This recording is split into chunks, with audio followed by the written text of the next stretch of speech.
মুসলমানদের সকল বিজয়ের পিছনে ছিল ঈমানি হিম্মত। আজ মুসলমানরা গোলামির জিঞ্জিরে আবদ্ধ।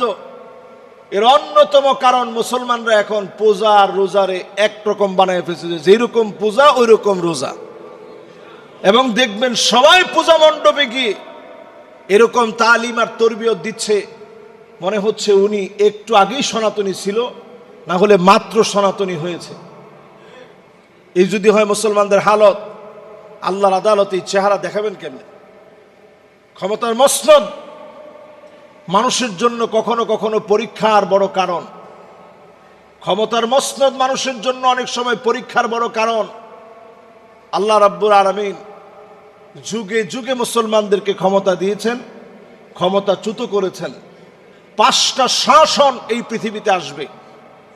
আল্লাহর মেহেরবানি, 5টা শাসনের তেমন কোনোটাই আমরা দেখি নাই, কিন্তু কিছু কিছু আমরা শুনছি, কিছু কিছু দেখছি। আল্লাহর হাবিব বলেন, ফীকুমুন নাবুওয়া, এই জমিনের ভিতরে নবুয়তের শাসন আসবে। আল্লাহর নবী এই জমিনে নবুয়তের শাসন দেখায় গেছেন। ঘুম থেকে নবীজি উঠতেন, চাটের দাগগুলা পড়ে যেত।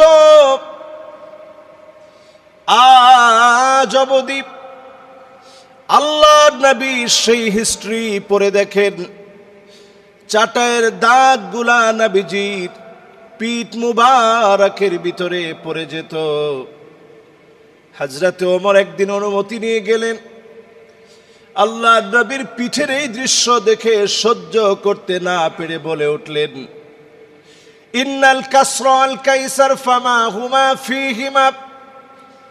ওগো নবীজি, রোম আর পারস্যের সম্রাটদের কি এমন আছে তারা এত সুখ এত শান্তি করে, আপনি এত কষ্ট কেন করবেন? আপনি তো রহমাতুল লিল আলামিন। ঘুমের থেকে উঠলে আপনার চাটের দাগ পড়ে যায়।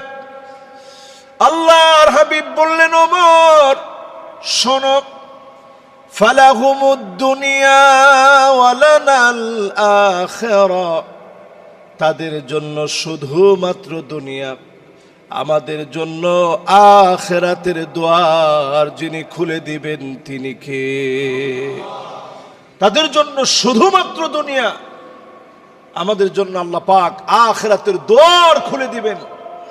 তাদের জন্য শুধুমাত্র দুনিয়া আছে, আমাদের জন্য আখিরাত আছে।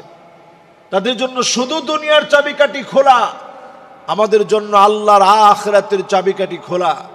তাদের জন্য শুধুমাত্র দুনিয়া, আমাদের জন্য আল্লাহ রাব্বুল আলামিন আখিরাতের দুয়ার খুলে দিয়েছেন। সুবহানাল্লাহ বিহামদি।